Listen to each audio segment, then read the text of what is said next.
Okay, so I'm just gonna start this off kind of officially. I'm gonna hover over Mike because that's where we're at.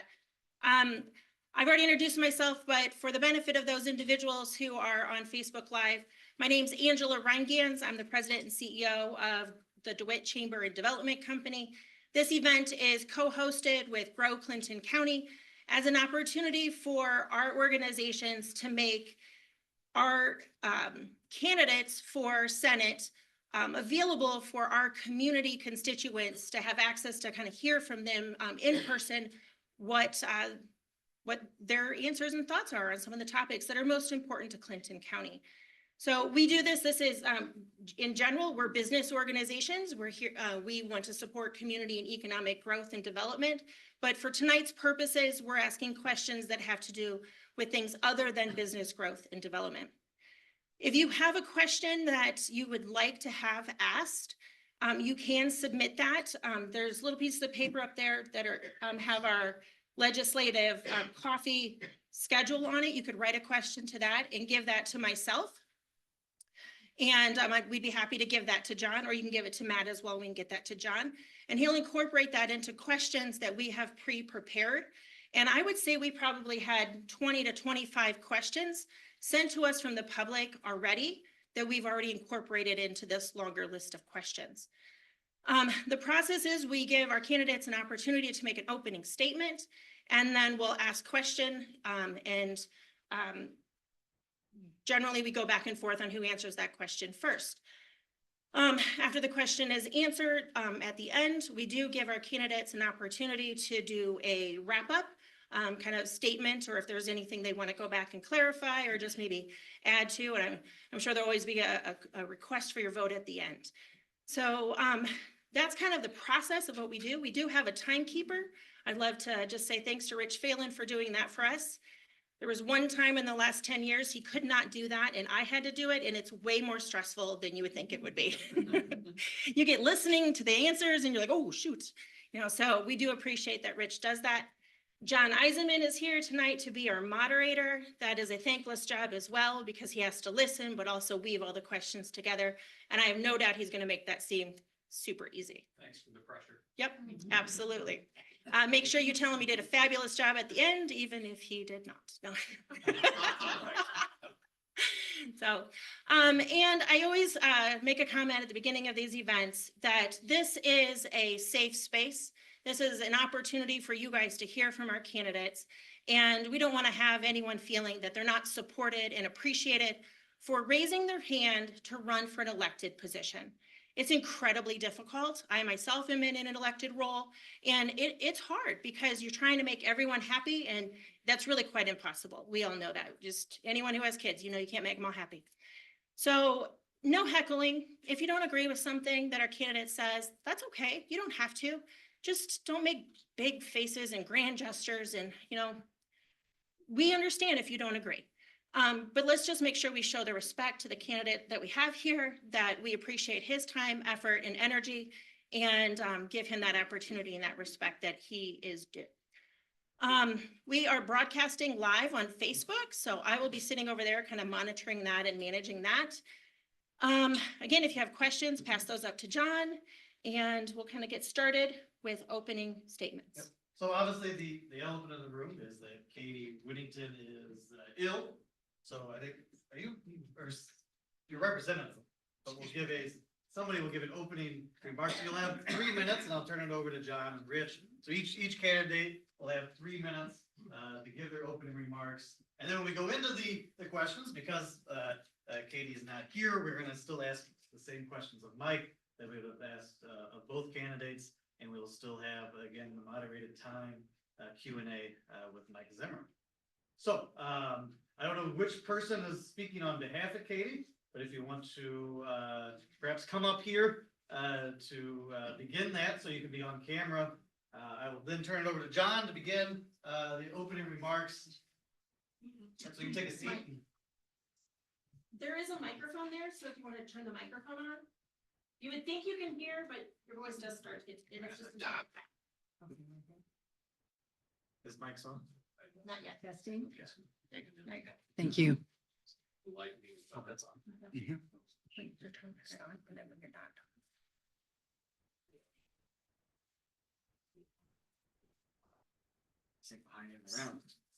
So are you asking me to start first? Sorry, I'm well- like, okay.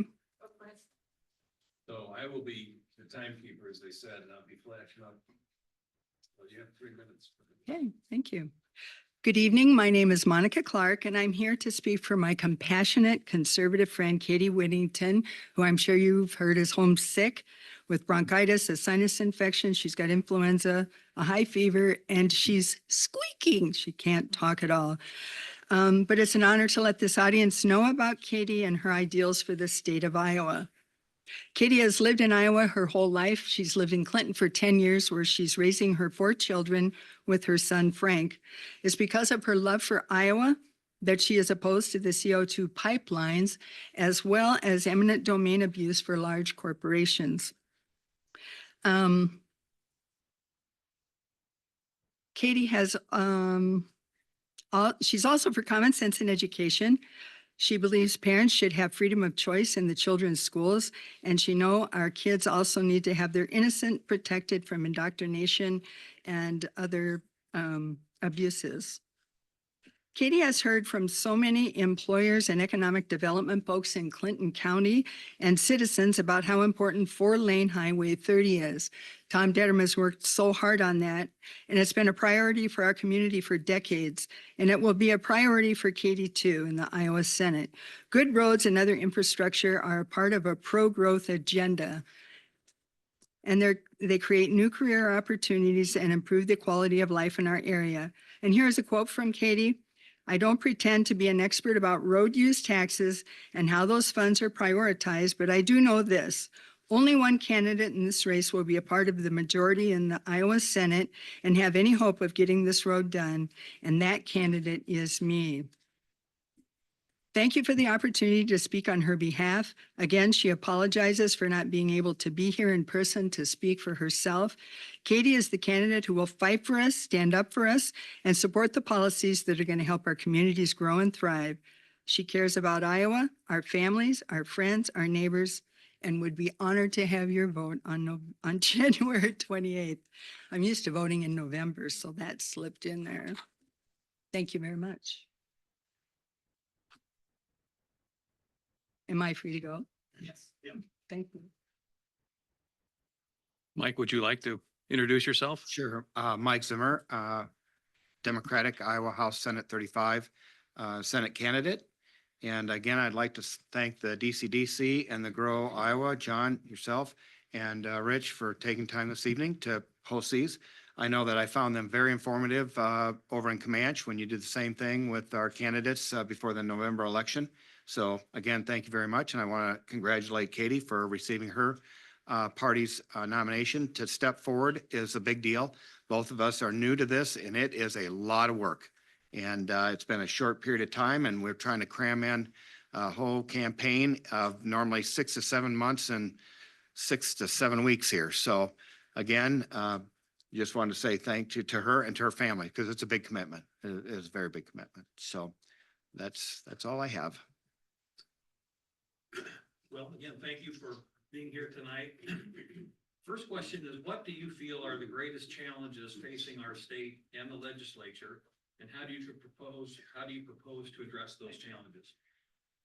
Well, I've been asked why I have gotten into this race, and I am just going to say that to me, it's been a death by 1,000 cuts. And I say that because in 2017, when the legislature passed the basically gutting collective bargaining, taking those rights away, and then the Senate president commented about how those are just archaic. And I was reminded that when the Fair Labor Act was passed in 1938, it wasn't archaic, that we started limiting or defining how many hours a week a person should work, what their benefits should be, just a whole array of working wages and that stuff. So it has been a series of legislative decisions that I'm just completely disagree with. And it has gone on from everything from there, from transferring public dollars to private schools with no accountability.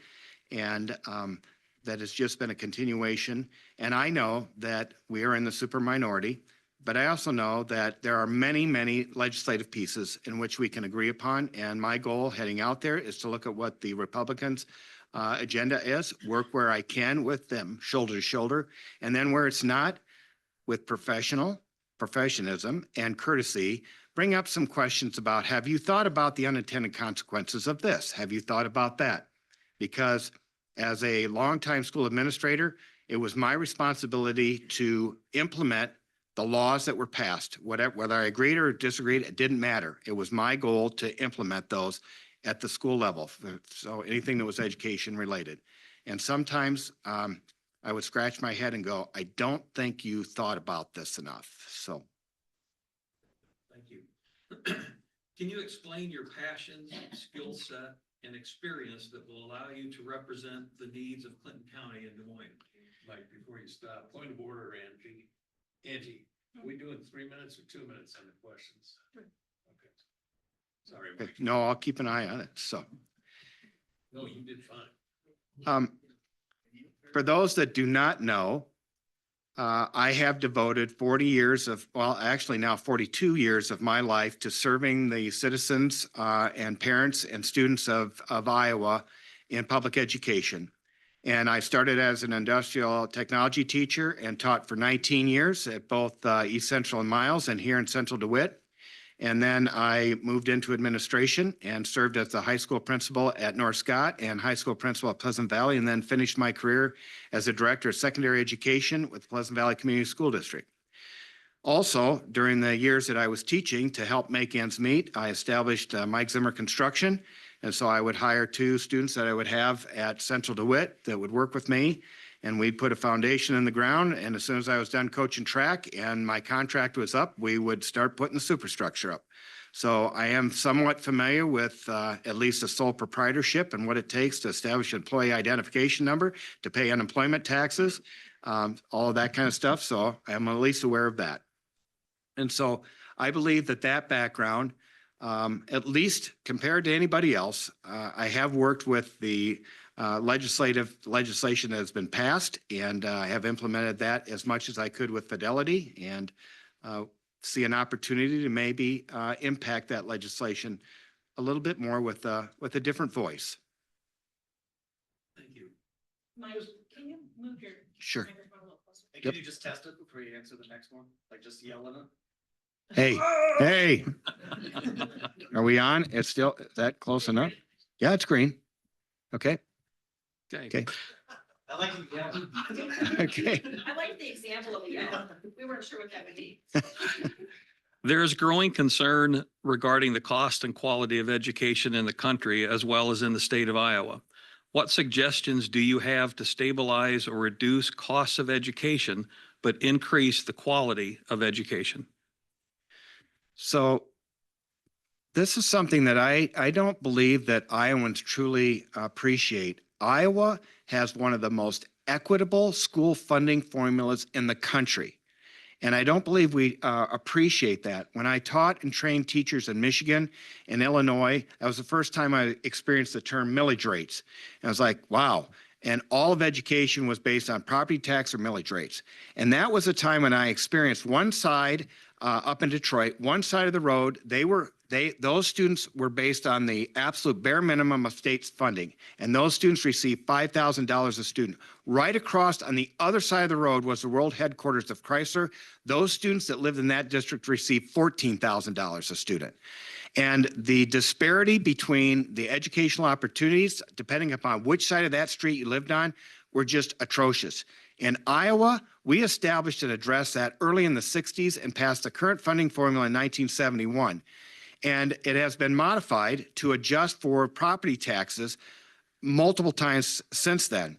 I do believe that because there is a concentrated growth in Iowa in about 6 or 7 counties, the property tax equity needs to be addressed again. And we need to look at that formula again, but adjust it within that framework of equity for all students and parents in Iowa. It should not matter where a student and parent lives in Iowa. Those students should have the same right and services and access to education. We need to continue to keep modifying and looking at how to make that equal. So that is my background on that. Thank you. A large amount of District 35 is agricultural. in your opinion, what has been done to support agriculture and farmers in the state? And how will you continue to work with farmers in this district and in the state? Well, there's two things to take a look at, and there's two passions. One, economic development is the engine for our communities.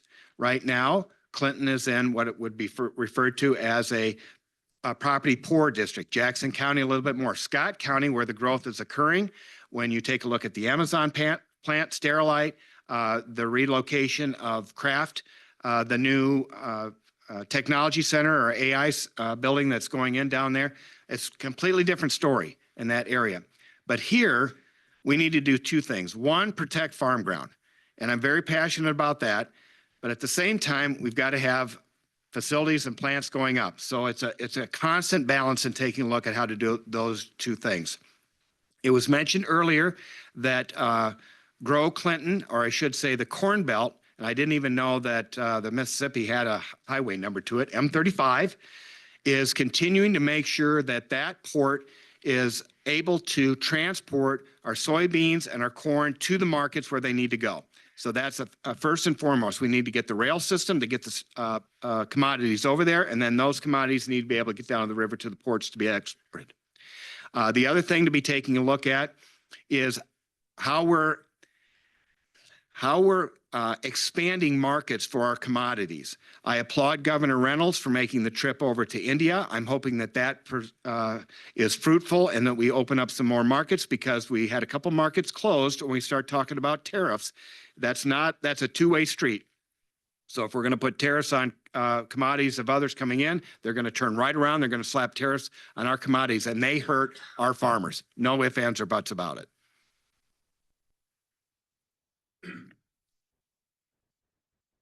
Thank you, Mike. Iowa, like many states, is suffering from a mental health crisis. Recently, the mental health program was reorganized, reducing the mental health districts from 32 to 7 districts. Do you feel that this is enough to solve the mental health crisis? If not, what will you do to address the mental health crisis in Iowa? Mental health is a very difficult thing. It is tough to manage for each county, but when mental health is based upon property tax, now all of a sudden we're right back to property rich and property poor counties. The only reason that I believe the state should be intervening on that is if their goal is to take the property tax money, so to speak, or that income, and then redistribute it equally, so that, again, no matter where a person lives in this state, they have equal access to mental health therapists.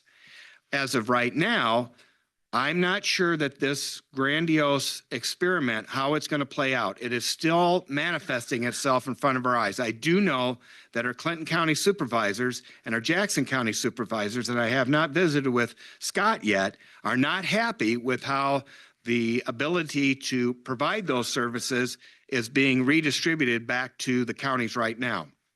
I know that the governor is aware of this and is trying to address a Health and Human Services Department to make sure that we're getting that. But it also comes back to telehealth. There's a lot of ability to offer telehealth for whether it's seeing a doctor or whether it's a mental health therapist. But people forget that's only available if people have access to high-speed internet. If you do not have access to high-speed internet, the telehealth portion of it doesn't work. So that means, are we taking a look at establishing hotspots for our families that don't have that ability? Are we subsidizing that so that they can access that service if that's the route we're going to go? And I say that because we ran into that issue during the COVID time when we had kids at home and we were trying to provide educational services, and we had a number of families that did not have the internet. We assume too much. Thank you. Sticking in a health mode, for 2 years in a row, Iowa has ranked second in the nation for new cancer cases. A 2024 study confirms 12% of Iowa private wells have nitrate levels that exceed the maximum contaminant levels as established by the EPA. Share your specific ideas on steps that you would champion to help bring nitrate levels across Iowa closer to that EPA standard of 10 milligrams per liter. Well, not only is Iowa number 2 in cancer rates, but they're number 1 in the acceleration of how fast it is growing, which is really, really disconcerting. This is a conversation, again, that comes back to water quality and working with our farmers very closely about anhydrous application and also how we're handling feedlots, especially large concentrations, self-contained units, whether they're hogs or cattle. What are we doing with that waste? And it is a huge issue. I do know that we're making some progress, the planting of cover crops. I'm trying to continue to learn more on where farmers are at with that. Some I talk to are like, yes, you know what, it's $30 to $40 an acre. I get nothing in return for that. You're just asking me to do this out of the goodness of my heart. And I'm like, no, we shouldn't be doing that. But then on the other hand, and I say, should the state of Iowa be subsidizing to some point the per acre cost of that? And then there's some reluctance on that. So I'm a little unclear where we need to be moving on that. I just know that it needs to be done. And we're approaching it very slowly. I do know that in conversations with Norland, he wants that to become economically viable, where we're talking about soil health. But how long this is going to take to roll out, we're going at a snail's pace at this. So again, on the hog confinement and cattle, where we're going with that waste, I know that we're pumping it 1 to 2 to 3 miles in pipelines, just laying across the field, trying to get it over to one section into a honey wagon and then knifing that into the ground. So it's an issue. Everybody's trying to figure out what to do with it. How do you plan to support and stimulate economic growth in the more rural or economically challenged areas of the state? And what role does 4-lane for Highway 30 have in your formula? The evidence is very clear. You put a 4-lane, whether it's a highway or an interstate that goes by a community, all of a sudden businesses look at that as a major artery to say, let's take a look at whether we can afford to build there, because now I can get my product in and I can get my product out. If we do not do something to address this 4-lane between Lisbon and DeWitt, I have no idea why this is taking so long, especially when I drive from Lisbon to Boone on a 4-lane and we're moving through and I'm looking at both sides of the road and I'm seeing businesses popping up all along the way. In addition, if a family wants to live in Mechanicsville, they want to live in Wheatland, they want to live in Clarence, all of a sudden, if I can take a half mile and jump onto that 4-lane and get to my place of business in DeWitt, or if I'm going to Cedar Rapids, or if I'm going to Clinton, I'm more than likely to say, I'm going to stay in that community because maybe it has affordable housing. I like the small closeness of it. I like the fact that I have a community there. But if we do not do something to change this, if we keep doing what we're doing, we're going to keep getting exactly what we're getting. And it is not developing right now. But that's also going to bring me into 2 hypocritical pieces. If I'm going to say I am not going to demand eminent domain on the pipeline, of which I agree with, but then we both know that if we're going to put this 4-lane in, we're going to run across people that are not going to want to have that come in, no matter what we try to do in negotiation. So now are we going to say we're going to implement eminent domain at that point in time? Those are the hard decisions that are going to be facing us. And I know it comes across as hypocrisy, but it's taking a look at what's good for everybody.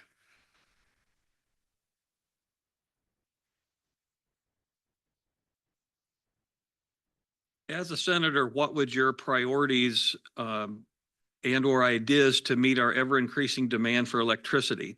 What role do you see the state playing in providing guidance or legislation to counties and municipalities to help them answer the legal questions surrounding ordinances related to energy development? That is a great question in which I am going to be very honest. I think the state has dropped the ball. We have got 99 counties with county supervisors that are not experts in any of these areas. And 99 people are having to do a tremendous amount of research in areas that they have no expertise in. The state should have come back and provided guidance saying, if your community looks like, tastes like, and smells like this would be an ordinance you would want to look at.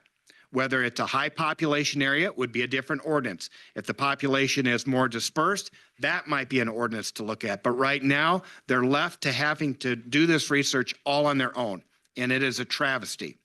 With that said, we need to have an energy portfolio that includes a number of things because not any one way of producing electricity is the answer. It's bits and pieces and all of it. With that said, I want to thank Jim Irwin. I read in the DeWitt Observer, he does his homework, and what he did on the solar panels, while people might not have agreed with it, what came out with an ordinance, the supervisors listened, they put the ordinances in. They did not dictate to a landowner that you could or couldn't do this. They said, we're going to respect the suggestions brought up, and they put it in. By the way, the farm ground hasn't disappeared. You can still farm underneath those solar panels in a different way. The wind turbines are a whole nother story. I am for wind energy with what I'm used to seeing. When I drive on Interstate 35 and I'm looking over in the horizon, I see 400-foot wind turbines. They're working fine. Okay, it's great. There's a large distance in between communities with those. When I was at the Lowmore Parade and I asked Jim Irwin, I said, what's the deal with all these yellow signs coming up on Know the Facts? He said, Mike, these monsters are 600 feet. I had to step back. I was 600 feet. I can't even envision that. I'm trying to look at cell towers, and I know how big that is, and it's way bigger than that. Then I go online and I look at the footings and foundations that it takes to put one of these monsters in, and I'm like, okay, we need to take a pause and think about this. And so that's where I'm at with that. Is it caused me to stop. And by the way, I did go online at the time. I looked at what the highest wind turbine in the country was. At that time, it was 575 feet, and this is above that. There was no, if you can't see it, it's hard to put your arms around it. And I will applaud the group that was kind of against this because they had a little model that they were going at the parades, and they were kind of showing the scale of these things. And I would say I want to thank that group for bringing that to attention, because I think it could have gone through and people would not have had any idea. So. Thank you. There's talk about further consolidation of a variety of services and or agencies. What is your position on consolidation within the state government? Well, this is a big experiment. The governor is wanting to reduce government services, and I'm not going to say we all want to see if there's a way we can implement efficiencies while at the same time providing fairness and equity to all Iowans. I will say that it's been an adjustment for me with the Department of Ed. I have lost a lot of people that I had relationships at the DE that are no longer there. And the folks that are now left, I'm trying to reestablish in my job working for the AA, new relationships with it. And then because I've been there so long, not in the, but in education so long, I'm kind of helping those folks learn their job. Say, hey, just want to let you know, this is kind of the history behind where this has arrived. It's an experiment. I want to see how it goes. And I'm just going to kind of leave it at that point. I do say this, that the Iowa Estimating Revenue Committee is put out that for fiscal year 25, I think, Tom, we're looking at less than over $600 million less in revenue coming in. Okay. And I don't know if we're cutting services fast enough to meet that. I will say that I'm a little concerned that right now the state of Iowa is sitting on $6.75 billion in taxpayer relief fund. They're in different areas, but it all totals up to that. I know that the legislature is going to be watching how the revenue's coming in, and if the services aren't cut fast enough, then we're going to have to go to savings to pull that over to cover those expenses. And I've done enough math on this that if your budget model or economic model is constantly borrowing from savings to cover the services, that's not sustainable. So we'll see how this economic experiment is going to go. I don't know. It's a fair answer. Sticking with that theme, taxes often define our forums and our coffees. There's debate about what the state does and its impact on county and local governments. There's debate on income and property and sales tax. What would your main focus be for the tax structure of the state, or your preference for the tax structure for the state? When I view something like taxes, it should be a tax policy that's right-sized. And I hope everybody kind of realizes that flat taxes are regressive taxes. So a flat tax means it's the same amount no matter what your ability is to pay that. So if I'm earning $40,000 a year and my property tax is a flat rate, I might have it a little more difficult to pay that. Our license fee are flat taxes. It's just, this is the amount that it's on. The only progressive tax that we had in our policy was income tax. And it was rate based upon the more you earn, the better ability that you have to pay that. We're going to see how a flat 3.8% income tax is going to go, because somebody earning $40,000 paying that amount, it hurts the pocketbook a lot more than somebody making $100,000 or $200,000.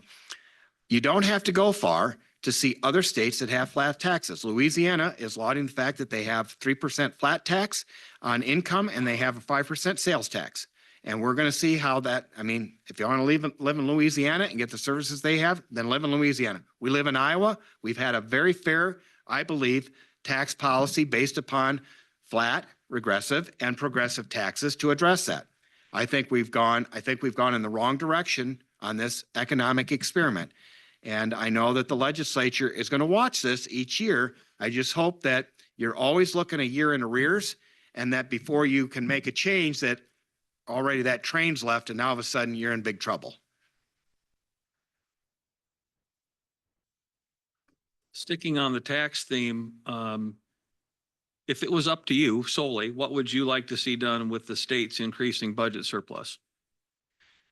Well, the state's increasing budget surplus was, in my view and what I've looked at, we were using our influx of COVID dollars, however you want to say that came, and we got a lot of COVID dollars. And we started using COVID dollars to pay for normal things that we would be paying for with our taxes. And we started banking those dollars, which I would say those were one-time funds. We are implementing policies based upon the receipt of one-time funds, and we're going to use ongoing expenses. What do I say that is? The flat tax is an ongoing expense that we're going to have to backfill from that taxpayer relief fund. So as of right now, had we had what I would say a right-sized tax policy of property sales and income tax, that money should be going back to the citizens of Iowa. That's what it should be going back to. That's not going to happen. I think what's going to happen is we're going to watch how services are being provided. And when we don't have the revenue to cover them, and we've cut and cut and cut as much as we can, we're going to be going there to mask that. And then we're going to see how this is going to play out.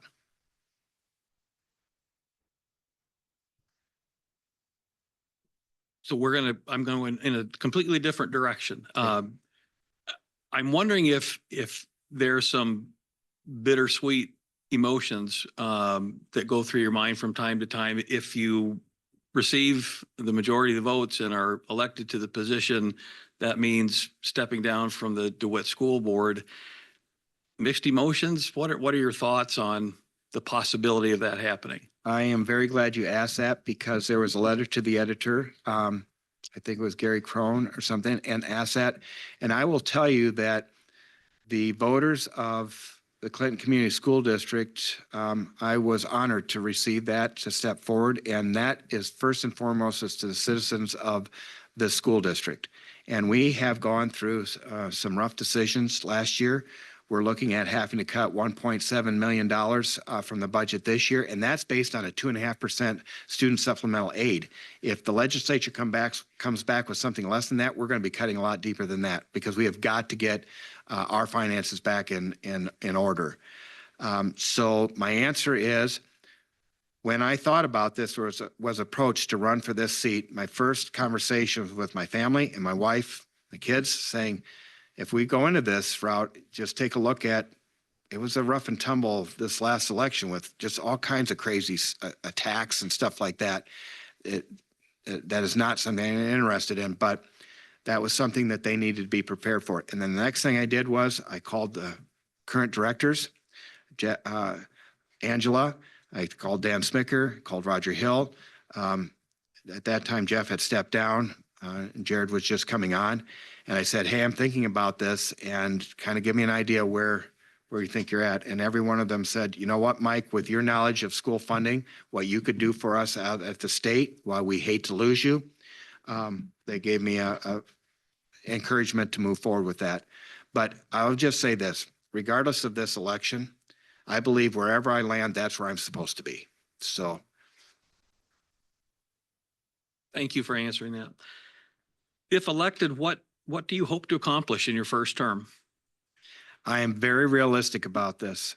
I want to look at what the Republicans' plan is. What are they looking at? And I will look at those, analyze it and go, yes, this is the best for all Iowans. This is what's best with working with Tom on the other side or Norland on the other side. What do you have on the House side? What could I help advocate with my colleagues on the Senate side? And this is something we need to work together on. And as I said earlier, if there are policies and things coming forward that I disagree with, I will certainly express those. And one thing, no one out there in the legislature has all the answers. I will tell you this. I was thankful for Tate Huckstead because he sent some really good questions that he wanted answered. And I tried to research and answer those questions the best I could in the Observer and the Maquoketa paper. And then the Clinton Herald sent over a series of questions. They were good questions. And I tried to do my research and look at those and answer those as thoroughly as I could. And if I don't have an answer, it's about relationships. And relationships are picking the phone up about who you know that's impacted on those areas and asking, hey, this is what's being talked about at the legislature. Give me some feedback. What are things I should be asking about? What are some pitfalls that if we go this route, what are some of the unintended consequences that are going to happen about this that we're not even thinking about? And whether it's the healthcare, whether it's the carbon pipeline, whatever the issue is, none of us are experts in those areas, but you need to know who to pick up the phone and call. And for me, it's the residents of Jackson, Clinton, and Scott County. That's who I'm serving, and that's who I need to be talking to. Thank you, Mike. Does anybody have any questions that they would like? I got one and we read it. Are there any other? So Mike is gracious enough to take some Q and As. Basically a little bit of housekeeping, clear and concise questions. Rich, if you don't mind still doing timekeeping on the questions, just so we can keep them moving as they go. Absolutely. And all of that. And so, does anybody have a question? Roger, I know you sent something in, a few questions in to us today. If you want to ask one of those questions, feel free. You can stand up and she'll bring you a microphone. So if you can stand up and say your name and where you live, county full address. Let's know your town. Oh, hi, Roger Hill. I live in Eden Township. I have a Comanche address, Lowmore Telephone, DeWitt School District. So there you go. But I'm learning a lot being on the school board, and I really appreciate Mr. Zimmer very much. And I wish I need a definition. I would like to know your definition, Mike. We talk about school choice, and I want to know about the public money. Where does the public money go, and should it stay within the school district? That's, in my opinion, it should. And I know my grandchildren live in the South, and that's why they're homeschooled, as you talked about. And when I graduated from high school, we were #1 in the state of in the country in education, and I think we've slipped a bit. We have a lot of wonderful resources, and I think we can do much better. And anyway. I just kind of your thoughts about public tax money going to private school. So I have been serving our homeschool parents for over 2 decades. And I did that as a high school principal, especially at the secondary level, for comprehensive private instruction, competent private instruction. I would be looking at what curriculum the students were going to be receiving at home and then signing off on that. And I know that's government, big brother looking over. But again, I would look at what students in the public school were getting. I would look at what curriculum they were using and say, yeah, your kid should be getting the same thing. That's great. And then I would also follow up with saying, are there things at your home that you're struggling providing that you think you want to send your student back to the public school with. It might be a calculus class, or, you know, as the students started moving up in grade level, that curriculum gets a lot harder for somebody at home to be providing. I always viewed it as, you know what?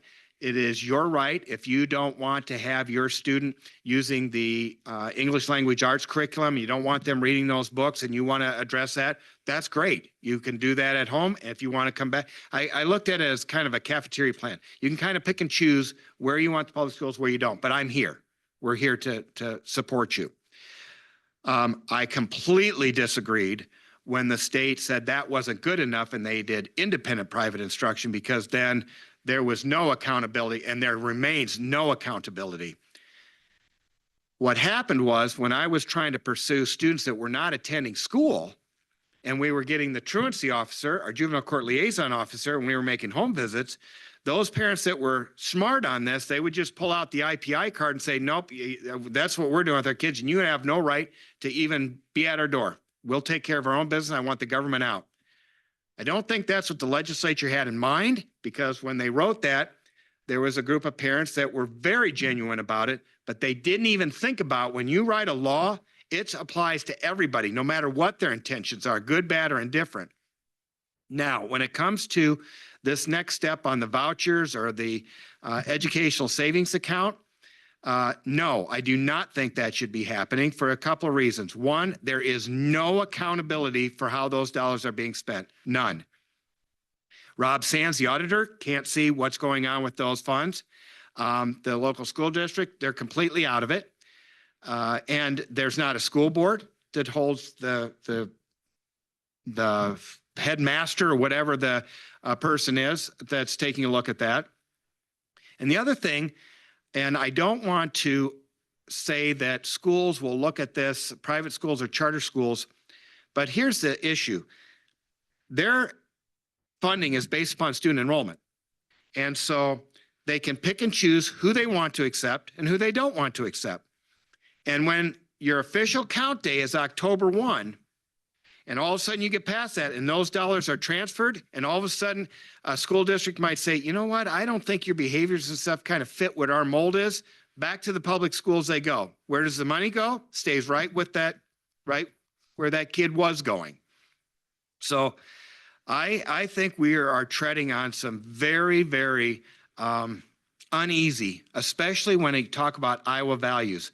And Iowa values, this state prided itself that all students in this state have a high quality public education.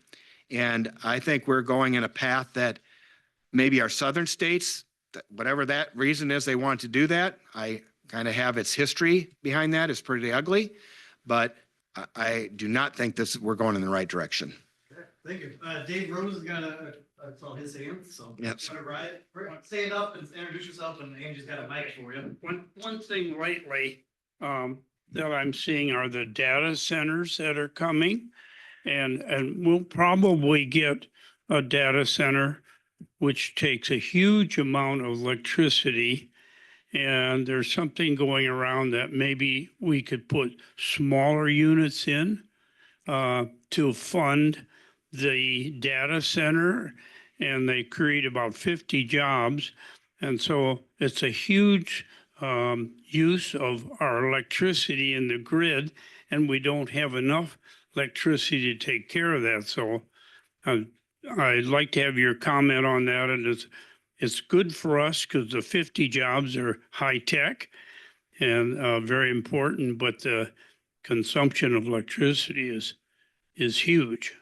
Yeah, I'm glad you asked that question, because that was an area that I really had no knowledge of until I was listening to a segment out in Nebraska where they had one of these centers in, and they were talking about how much electricity and coolant and water that they had to pull for these units. And I had no idea.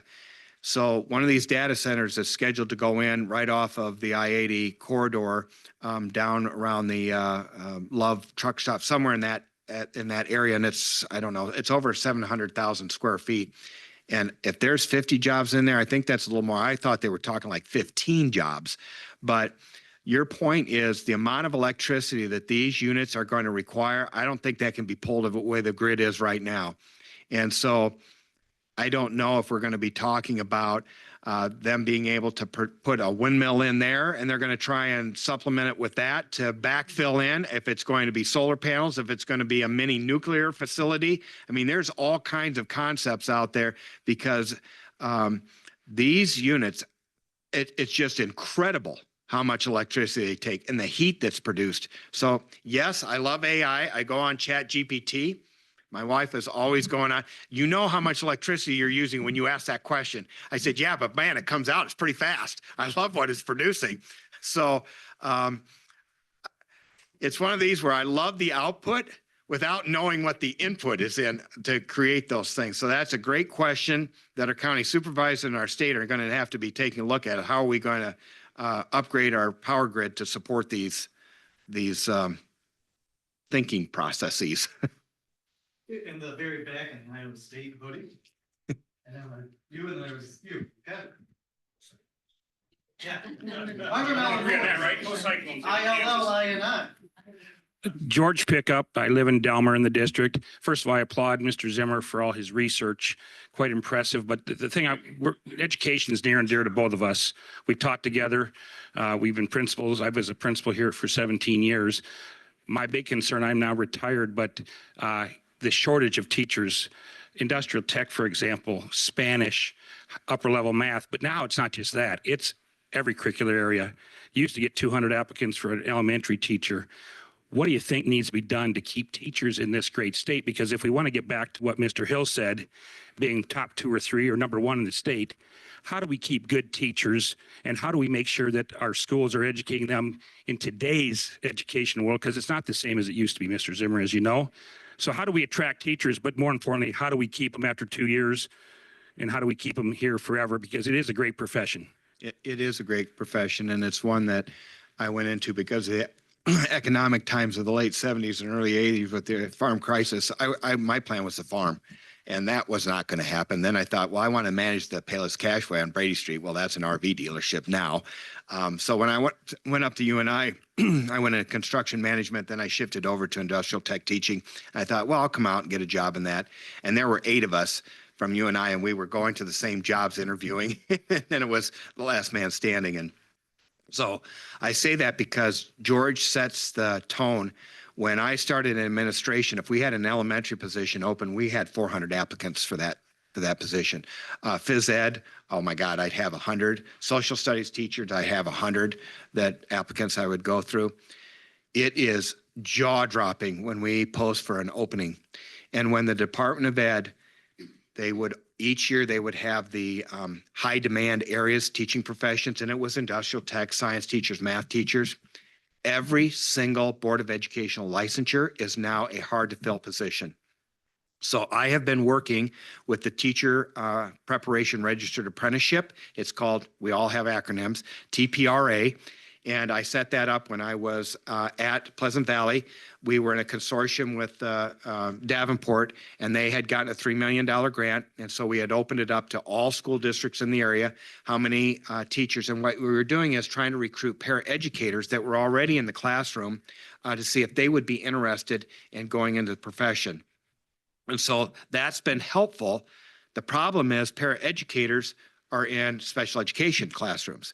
And so that's where all of a sudden we're starting to pull and get teachers for recruitment as out of special education. It's much more difficult. You don't have a paraeducator in an art room or science room or something like that. So I know that the legislature and the governor is trying really hard to, what I would say, lower the teacher qualifications. I feel like we're going back to the Iowa State Teachers College where we had 2-year degrees. That is not the direction we need to be going. What is happening, 2 of my daughters are instructional coaches, which means at the high school, and they're working with teachers that are coming out of industry, welding teachers or whatever. And all of a sudden, that old adage that, well, those that can do and those that can't teach, well, they're finding out real fast that, oh, classroom management, oh, I have to do a lesson plan. Oh, I've got to teach safety to more than just myself. I've got to do it to a class of 27. Oh my God, this grand experiment is not working. They're walking in there, and if I can get them to stay from one day to the next to the week and just get from a week to a semester, that's great. Davenport just lost a home building, construction teacher. They did call me and say, hey, would you be willing to come back? I said, I would, but I'm not going to be able to do that right now. I've got other irons in the fire. So the bottom line is paying teachers a wage that is reflective of the education that they've invested in. That's a huge piece. And why would anybody want to invest $40,000, $50,000, $60,000 into a 4-year degree to come out and they were earning $40,000 and taking them forever to get up there? I applaud the governor getting the $50,000 wage in and then the $62,000 for 12. But here's the thing they didn't ask. They didn't turn around and ask, hey, by the way, should you be covering counselors? What about your nurses? We have other people on the salary schedule that we've put on there that have degrees and they've been treated the same way as teachers. They didn't think to ask about that.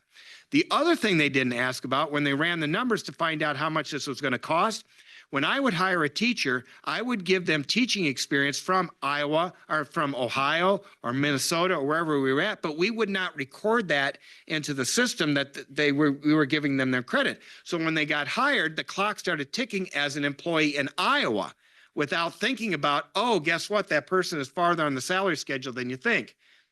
And had they thought to ask about that, we could have worked through and said, okay, can we get those numbers in there? Because then what we ended up doing, we ended up with an unfunded mandate to the tune of about $90,000, at least at DeWitt, because we didn't receive the teacher supplemental pay to cover those hours, or years experience. So. The man here in the green vest is next.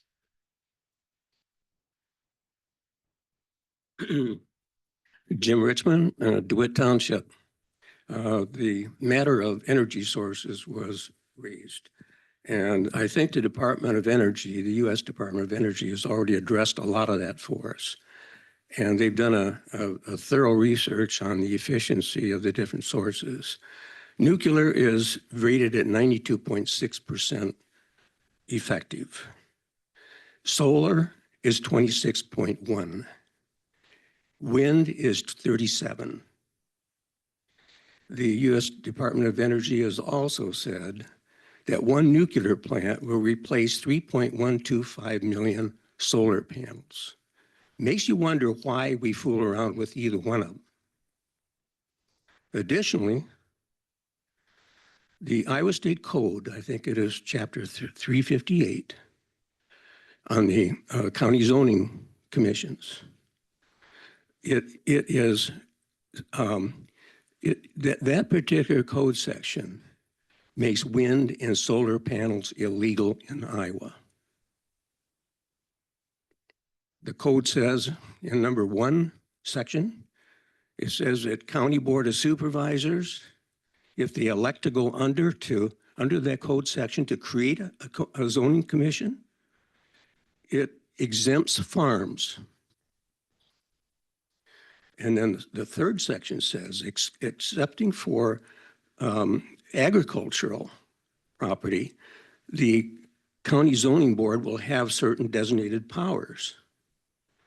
And one of the powers under that subsection 3 is that they're allowed to create districts. And they're obligated to create an A1 prime agricultural district to put the exempt property in. Well, I'd like to know, why would the state ever want to endorse those and pursue them?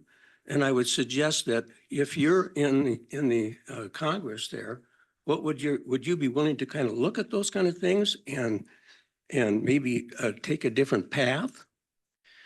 Well, if I were running for Congress, I would look at that. This is at the state level. But to your point, those of you that have been around, you know the negativity that nuclear power got. All I have to say is 3 Mile Island, and all of a sudden we have panic on that. We also have no one to blame but ourselves that we didn't come up with a common footprint of what a nuclear power plant should look like. Instead, we have multiple different designs out there. Byron, Illinois has one with the towers on it, cooling it. The French have one design, I believe, that they have repeated over and over and over again. It works. It's safe.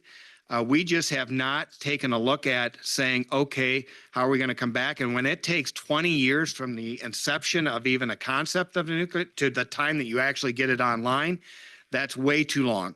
So I'm not disagreeing with anything. I think I'm actually kind of looking forward to the revisiting of the production of nuclear energy, but we're at a spot now where people's fears are in a completely different place than they were 10 years, 20 years, or 30 years ago to kind of revisit that. We still have to talk about the waste.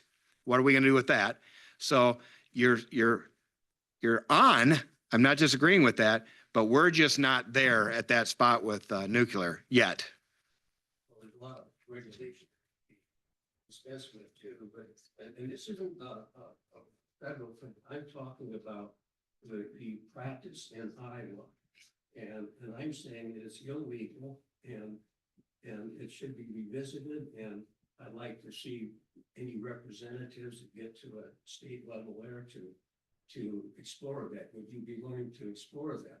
I'm always willing to explore and listen to anything. I would like to talk to you. Okay. Thank you. Thank you. So we probably have like 3 more questions and then we might just, so I know you and then who wants to be the last one? There's Andrew. And then that'll be around 7 o'clock and then, you know, I think, I won't speak for Mike, but I'm sure he's not in a hurry to leave. So we have. Go easy on me, Steve. Yes. I'm Steve Thayer. My wife and I live in DeWitt here. I'm a little bit shocked. We haven't talked about mental health issues in this state yet tonight. The state of Iowa is last in the nation in mental health beds per capita. And they're very near the bottom on psychiatrists, mental health doctors, mental health workers. I think it's embarrassing for the state. So Mike, what can our legislature do to improve those numbers and really help the people out there that need that? Well, I think it starts with encouraging students coming through our secondary system to actually take a look at, is this a field or an area that you might want to go into? I do know that trying to address this, and I'm going to deal with this at the secondary level, it was atrocious. If I had parents that were crying and we're trying to address a potential suicide issue, and my only recourse when it got that bad is I'd have to be the second adult in the state of Iowa. You need 2 adults to sign off on it to get an involuntary committal. So I'd be down at the Scott County Courthouse. I'd have mom or dad or whatever. They'd be one because usually just one parent. I'd be the second one signed. And then we would get that assigned to the civil division for the county sheriff's department. And they would get the child and take them over. At that time, it's still that way, to North. And I knew that I had 48 hours. That's all I had because that's as long as the insurance would cover it. And I'm just telling you, that's what is still in play right now. What we did do is, I hate to say this, but we ended up recruiting the mental health therapists from Vera French and Bethany to the schools. And so what would happen is those mental health therapists would go out on their own and create their own like sole proprietorship.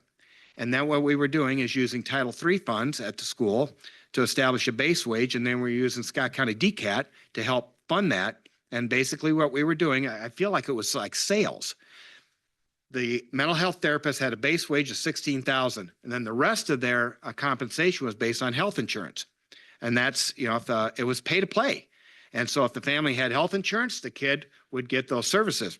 If the family didn't and they were on Medicaid, SSA, then all of a sudden those individuals, they could not afford to accept that student on because the compensation wasn't enough. And if the mental health therapist was with Bethany or Vera French, their organization was large enough that they could absorb the less money for that, and so they could serve them. But Steve, I'm not answering, I'm just saying that I'm reinforcing, yes, I've been dealing with that at the school level. And I applauded when, I'm going to get this wrong, I think it was Eagle Ridge or something down in Bettendorf came in and they were offering 75 beds and they were bringing the therapist with it. What was appalling was our local hospitals fighting them. And I was like, what in the world are you doing? And it's like, well, you're going to take this. I said, we need to be working together, not fighting an agency that's bringing therapists with us. So, yeah, we got a lot of work to do on that. One thing I would say that for those that are on Medicaid, that the state revisit what that compensation is so that people that are on that can get access, and that mental health across the physicians or whatever will take those folks on and still be able to make a living. So. Thank you.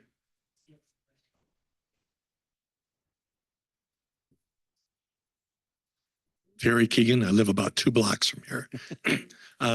We all know we live in a highly partisan age and environment, and you'll be going, if you're successful with this, as the freshman member of the super minority in a highly partisan environment.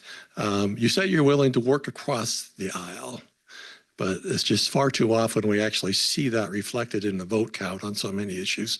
Can you give me a couple of examples where you're willing to go on record as saying of Republican priorities you're willing to support, and also maybe a couple of examples of Democratic priorities you're willing to buck? Well, on the Republican side, I haven't seen what the agenda is. I've listened to Tom and Norland. They just are talking about property tax cut.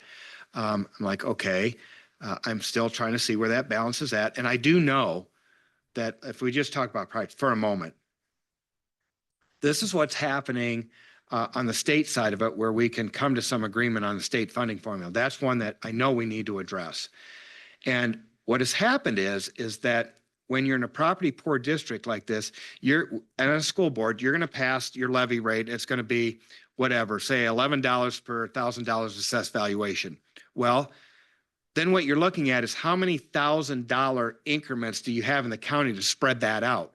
And when you don't have a lot to spread it out, or farmers are the ones having to bear that burden, that's the part that's not fair. And that's where we can step back and say, well, let's look at the funding formula, because we got those property rich districts. Okay, maybe we need to have the per pupil portion raise up and less on property taxes, and the state is willing to pick that up. Maybe that's what they're going to use as part of the $6.75 billion. Let's use that to reinforce the per pupil expenditure, because that's the equalization piece. I don't know what the other priorities are. I have to listen to Tom and Norland, they're my reps out there, of what we're looking at. I did not catch the governor's talk, so and nothing jumped out on the paper about it's this, that, or the next thing. So on the Democratic side, I would say that yes, trying to address childcare, that is a huge issue. As a matter of fact, childcare expenses, if you're talking about a single child and you're doing $800 a month, $200 a week, 4 weeks, $800 for one child, that's going to be pretty close to approaching what your mortgage payment is. 2 kids in there, you're underwater. Now all of a sudden the 2 kids is more than your mortgage rate. And so I look at improving Iowans' quality of life in here is that, yes, income is one area, but if you're keeping a budget, expenses is another area. So you can approach this quality of life from 2 different vantage points. What are your expenditures and what is your income? And we got to get somewhere balance in there. But childcare it's huge. The other piece on the childcare is that for too long, those providing childcare, those are the ones getting dumped on at $10 an hour, $11 an hour.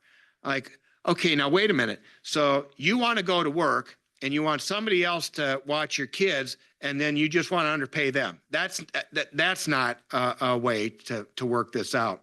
So they need to be paid a fair wage, a livable wage, those people that are doing the childcare. And then on the flip side of it, if we're paying $15 an hour or $20 an hour, do the math.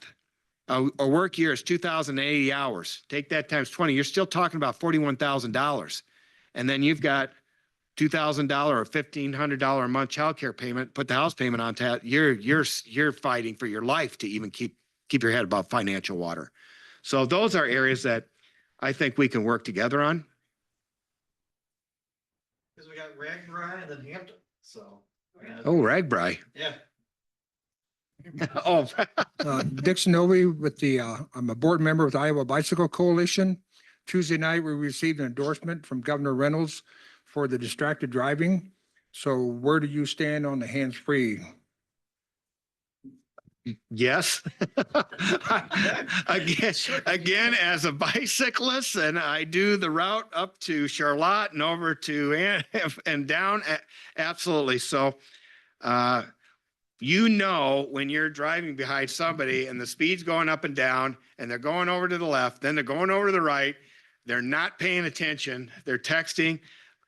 I'm just amazed that we don't have more accidents that we do now. So this, Tom, that's ridiculous. So no, put the dang phone away, pay attention to the road. Okay, Yeah. our last audience question is the young lady in the Hampton sweater. I should let everybody know that I'm the president of the Riverbend Bicycle Club and I do not know how to ride a bike. Over there. Too much information. Okay. I'm Kathy Hall and I'm from Scott County. I want to bring up the pipeline issue, the CO2 pipeline issue. It's going through my property. If Wolf reapplies, they have it, but Summit is gun ho on doing what they're doing in the western part of the state. And my concern is the amount of water that they want to take from our aquifers on a yearly basis. It is billions of gallons, and they want to take it from I should back up. Each ethanol plant will use 1 billion gallons of water a year, and they want to take it from the lowest aquifer. What will that do with our water supply? We're in a drought area half the time, especially the western part.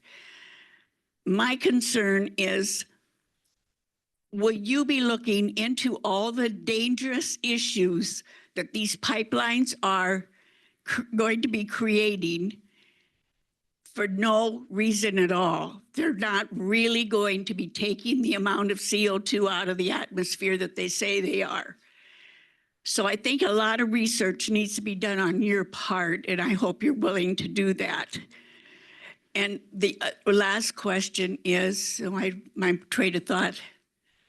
Oh, eminent domain. Summit and Wolf are private companies. Your road system is a public issue. There is a difference. And I would like you to keep that in mind too. Thank you. I'm glad you asked that question, and I'm sorry I kind of set you up for that so that you knew the difference between if a legislature says we're going to do eminent domain on a public project and we're not going to do eminent domain on a private. I know that if our farmers do not have a market for their product, we are a corn and soybean state. That is a major economic driver here. Make no mistake about that. If we don't have a market for that, whether you agree or disagree on using food sources to produce energy, I got a whole nother conversation, but let's just talk about the pipeline. As far as I'm concerned, if we can hold that off and give this new experiment that's going on in Western Iowa right now, I listened to an interview on Iowa Public Radio. I'm going to give a plug for them, where they were interviewing a geologist that has secured an $11 million grant, and they are drilling a 5,000 or 5,500 foot deep well over in Council Bluffs in Mid-America, has an ethanol plant over there. And what they're looking at is why are we doing a pipeline all the way across Iowa, all the way down to Southern Illinois? Why are we doing that? And this is another one where sometimes we don't stop and ask the question, what are we trying to solve? And what are the different options to solve that? I had no idea that Iowa has no deep wells. And the first thing I thought about was, oh my God, what are they going to be doing to the aquifers? I didn't know, for example, that our deepest aquifer or well is at 1,500 feet. All of our wells are somewhere between 1,500 to 100 feet deep. These are 5,000 or 5,500 feet deep. What are they looking for? They're looking for shale or limestone or something that's porous that we could pump the carbon dioxide or CO2 down that well, and it would just stay right on the property of the ethanol plant. And that would mitigate the whole reason of having to have a pipeline go across any place. It would just stay there.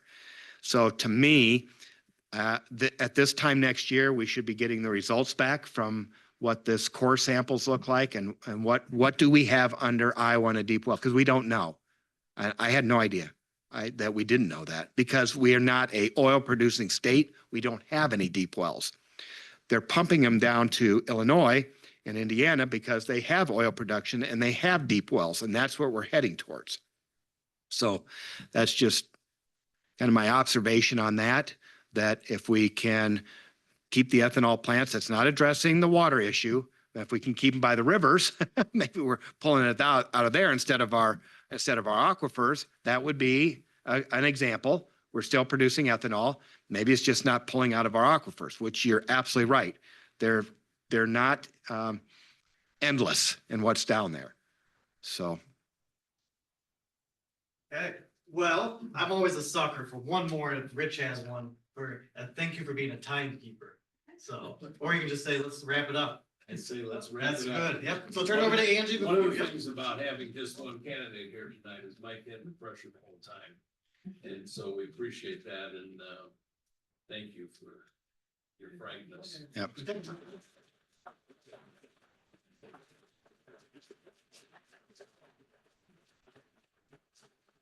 So at the risk of making us all applaud again, I did tell Mike when we were organizing this event that he would have an opportunity for closing statements. So I don't know if you want to take that opportunity. I would only say this. Regardless of whatever commercials or anything else that comes out, yes, I'm running as a Democrat. My values align a little bit more. I will tell you that if Jim Leach or Robert Ray were running, I would be over in that category. So I'm a Jim Leach, Robert Ray Republican. I swing over this way.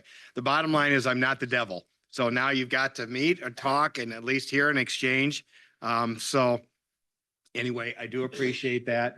And I just thank all of you for, we always avoid conversations about religion and politics, and very rarely do we get an opportunity to just talk in a cordial way about our vision for Iowa, what we'd like to see happen for this, because we live in a great state. I am proud to be an Iowan. We have a rich history in this state. And I will say, I'll put a plug in for my website, but I have been running every single day a different Iowa value that goes all the way back to before Iowa was a state, that in 1835, when this country believed that women were property, the territory of Iowa allowed women to own property. We were the first state to allow women into post-secondary education in the University of Iowa. We were the first state 100 years before the Civil Rights Act. We were the first state to desegregate public education. We have so much to be thankful for in this state. And I think that the legislature passed and said, we want the students of Iowa to learn about Iowa history. I took them up on that. I said, well, here's Iowa's history. And so again, I have to remind myself sometimes when it's getting a little down about why I continue to live here and am proud to be here. So we've got a lot to be proud of.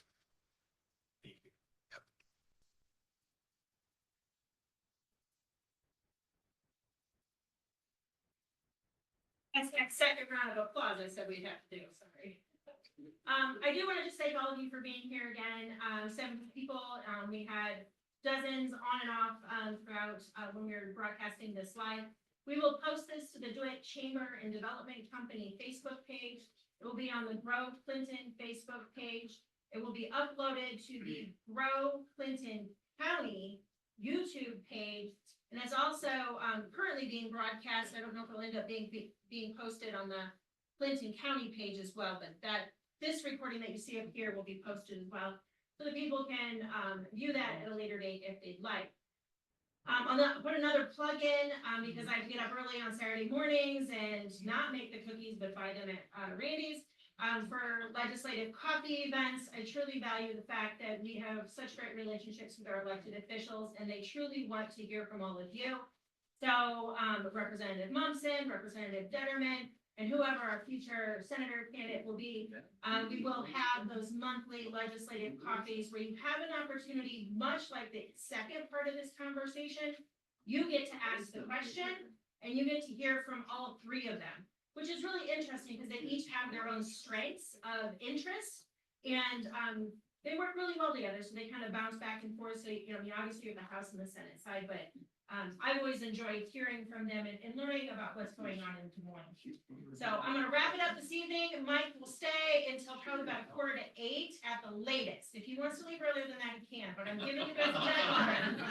That's very nice of you. That my daughter's going back to college tomorrow morning, so I want to be home by 8 o'clock so I can like cuddle for a little bit before she goes back to school. So thank you again so much for being here. I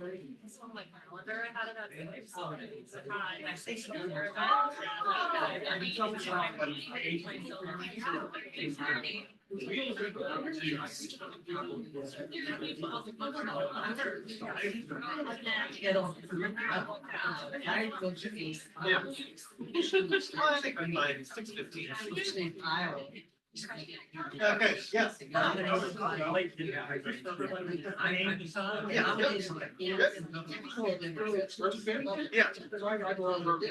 Yep, so I'm your new president. That's Larry Round.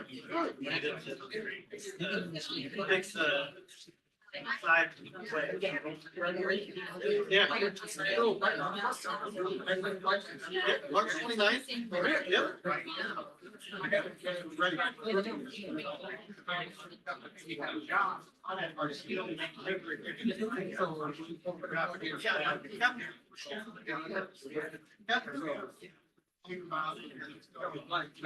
I'll let you know. You don't have to live in the world. Yeah, I ran a tricycle.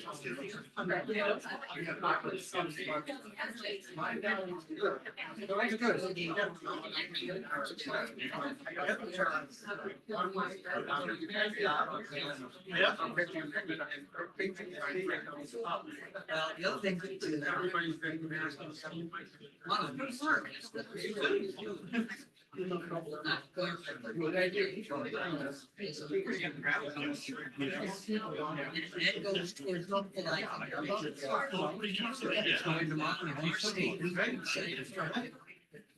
Our legislative coffees aren't full.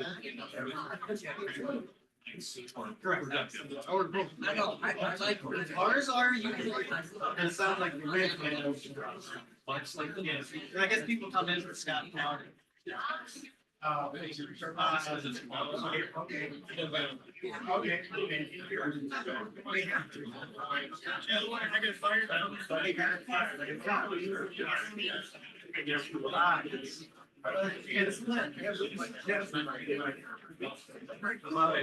Thank you.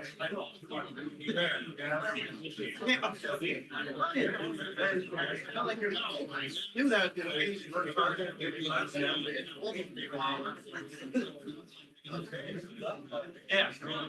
Yeah.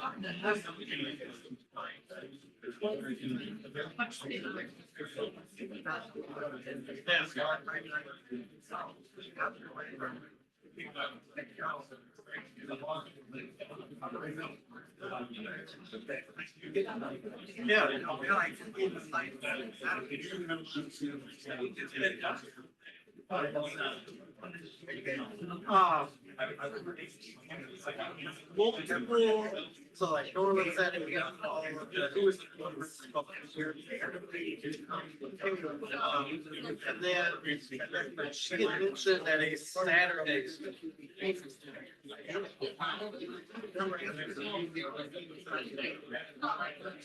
And the reason I really went there is I was talking to her, even Tuesday night, she was asking. I do believe she also still be sick.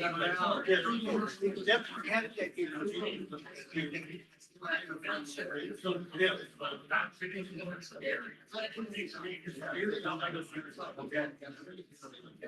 Yeah.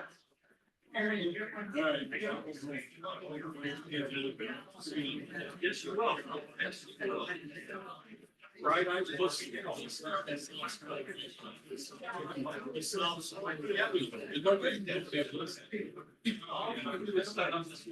Yep.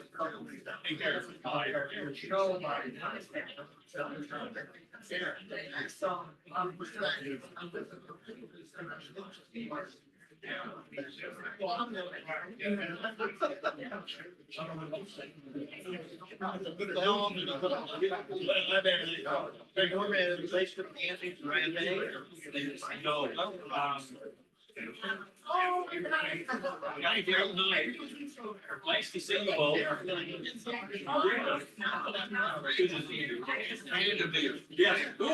I like the way you.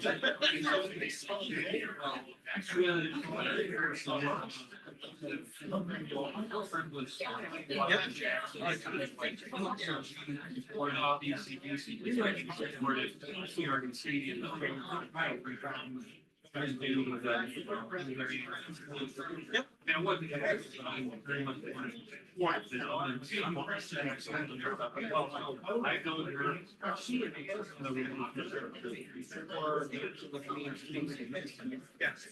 So our gas has cost for a lot of years.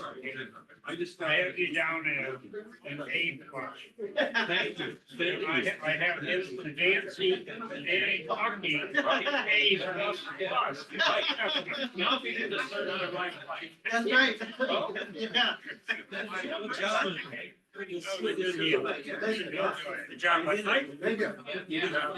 Well, thank you. You can tell I'm not, Korean, because as soon as you introduce yourself, I'm not. Yeah, exactly. Yeah, I wouldn't. Yeah. That's why I was the principal. Yes, sir. No, you don't have that. I know. I got everyone else right. So it's unfortunate that for me. I know. Yeah.